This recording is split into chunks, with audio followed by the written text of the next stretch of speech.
Hello friends, कैसे हैं आप लोग। उम्मीद करते हैं आप लोग ठीक ही होंगे।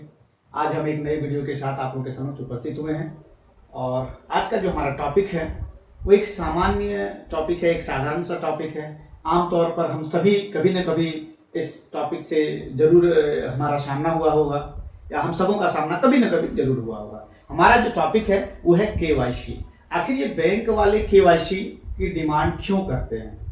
केवाईसी होता क्या है, केवाईसी में कौन कौन से डॉक्यूमेंट्स मांगे जाते हैं, और यदि हम उन डॉक्यूमेंट्स को बैंक वालों के पास जमा नहीं करते हैं, अगर हम केवाईसी का अपडेट नहीं करते हैं तो फिर हमारे बैंक अकाउंट्स में क्या प्रॉब्लम हो सकता है। आइए हम इन्हीं सवालों के जवाब ढूंढते हैं और देखते हैं कि आखिर ये केवाईसी है क्या। अमूमन यह जो केवाईसी है, केवाईसी या 3 KYC कैपिटल लेटर्स में लिखा जाता है। इसका मतलब होता है नो, या फुल फॉर्म होता है नो योर कस्टमर्स। अपने कस्टमर्स को पहचानिए या अपने कस्टमर्स को जानिए। आमतौर पर आरबीआई का यह रूल होता है कि बैंक वाले को समय समय पर अपने अकाउंट होल्डर्स के बारे में कुछ जानकारियां हासिल करनी होती है। और ये जानकारियां कब हासिल करनी होती है? तो दो कंडीशंस होता है।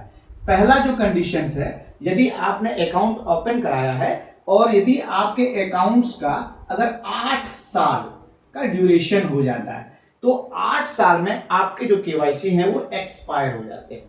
तो ऐसे में बैंक वाला आपको फिर से आपके डॉक्यूमेंट्स, आपके कागजात मांगते हैं कि क्या आप सही सलामत हैं, आपके अकाउंट्स ओपनिंग के समय में जो डेटा दिया गया है क्या वो डेटा फिर से जब आप केवाईसी अपडेट कराते हैं क्या वही सेम डेटा आप जमा कर पाते हैं कि नहीं। इससे पता चलता है कि हमारा जो अकाउंट होल्डर है वो सही सलामत है कि नहीं, ये जेन्युइन है कि नहीं। दूसरा जो कंडीशन है, यदि कोई भी अकाउंट 2 वर्षों तक इन ऑपरेटिव मोड में चला जाता है, यदि इन ऑपरेटिव मोड में चला जाता है यानी कि उस खाते में लेन देन नहीं होता है, तो ऐसे खाते भी 2 वर्षों के बाद क्या होते हैं, वो डोरमेंट अकाउंट में कन्वर्ट हो जाते हैं, यानी कि वो इन ऑपरेटिव मोड में चले जाते हैं।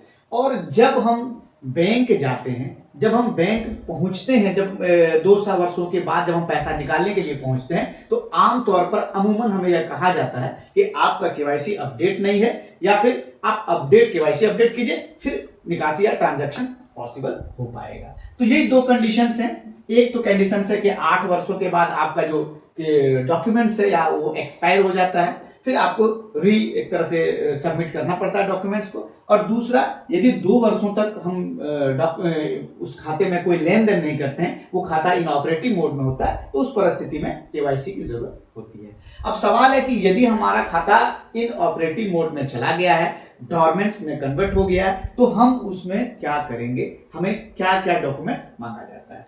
तो होता क्या है आमतौर पर, अभी जिस प्रकार से खास करके झारखंड में अभी जो मैया सम्मान योजना अभी दिया जा रहा है, इसमें प्रत्येक महिला के खाते में 1,000 रुपया प्रत्येक महीना जो है ट्रांजेक्शन किया जाता है या उसको दिया जाता है। तो ऐसे में वे सारे खाते जो कभी खुले थे, यानी कि 15 लाख के समय, या कह लीजिए कि एक अभियान के तहत बहुत सारे खाते खुलवाए गए थे, यानी कि प्रत्येक व्यक्ति का अपना एक खाता जो है खुलवाया गया था। लेकिन खाता खुलवाने के बाद हुआ क्या कि उसमें कोई ट्रांजैक्शंस लंबे समय तक नहीं हो पाया। और जब ट्रांजैक्शंस लंबे, जरूरत भी नहीं पड़ी, क्योंकि आमतौर पर महिलाओं को, जो ग्रामीण महिलाएं हैं, वो उनके जो खाते होते हैं वो इनऑपरेटिव मोड में ही होते हैं। तो ऐसे में जब उनके खाते में सरकारी जो राशि है वो जाती है, तो वो पैसा निकालने के लिए बैंक पहुंचते हैं, और जैसे ही बैंक पहुंचते हैं तो वहां उनको खाता से पैसा निकासी नहीं हो पाता है। तो जब नहीं हो पाता है तो कारण क्या है?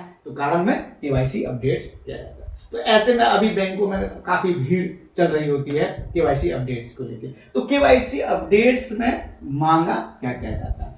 तो आमतौर पर वो आपसे एक अपने कस्टमर्स, बैंक अपने कस्टमर्स को जानने के लिए जो भी डॉक्यूमेंट्स वो चाहिए, उनको लगता है कि ये लेना चाहिए, वो ले सकता है। जैसे आपका आधार कार्ड, वोटर कार्ड, आपका पैन कार्ड, मोबाइल नंबर, या फिर ईमेल आईडी। यानी कि आपके पर्सनल जो भी आइडेंटिटी हैं उनसे रिलेटेड कोई भी डॉक्यूमेंट्स वो मांग सकता है। और अगर यदि हम इन डॉक्यूमेंट्स को समय पर जमा नहीं कराते हैं तो ऐसे में हमारा जो खाता है वो इनऑपरेटिव मोड में ही रहेगा, और उसमें हम कहीं से पैसा अगर डाला जाता है वो अकाउंट्स में तो आ जाएगा, लेकिन हम उस खाते से निकासी नहीं कर पाएंगे। तो इसके लिए हमें ये जो पर्सनल डिटेल्स हैं इनको हमें बैंक में ले जाकर जमा करना पड़ेगा। और जब हम एक बार जमा कर देते हैं तो इसका मतलब है कि हमारा जो कस्टमर है, यानी कि बैंक वालों के नजरिए से उनका जो कस्टमर्स है वो जेन्युइन कस्टमर है, वो सही सलामत है, और उनका जो खाता है वो ट्रांजैक्शंस नहीं होने के कारण ऑपरेटिंग मोड में चल गया है। तो होता क्या है कि जब केवाईसी अपडेट के लिए बोला जाता है तो अक्सर हम लोग क्या करते हैं, तो आधार कार्ड के प्रति हम लोग बहुत ज्यादा सीरियस नहीं होते और आधार कार्ड को बहुत बार सुधरवाते हैं। ऐसे में जब खाता खुलवाए थे उस समय जो हमारा नाम था, फिर 1 साल के बाद हमने उस खाते को किसी कारणवश हमने उसमें नाम बदला या फिर उसमें डेट ऑफ बर्थ परिवर्तित किया, तो ऐसे में हमारा क्या होता है, जब हम दोबारा उसमें डेटा डालते हैं तो वो हमारे खाते से मैच नहीं करता। तो यहाँ एक बड़ी समस्या आ जाती है कि आखिर जब हमने खुलवाया था खाता और जब हमने दोबारा जब मैं केवाईसी अपडेट्स के लिए मांगा गया तो वो 2 अलग अलग डॉक्यूमेंट्स हो जाते हैं। तो ऐसे में एक तो परेशानी वो होती है कि हम फिर वो पुराना डेटा कैसे दे पाएं, और दूसरा होता है कई बार फोन से हमें केवाईसी अपडेट करने के फोन कॉल्स आते हैं। आमतौर पर केवाईसी अपडेट करने के फोन कॉल्स बैंक से नहीं आते हैं, अगर आते भी हैं तो कभी भी ऑनलाइन केवाईसी अपडेट करने के बारे में सोचे भी नहीं।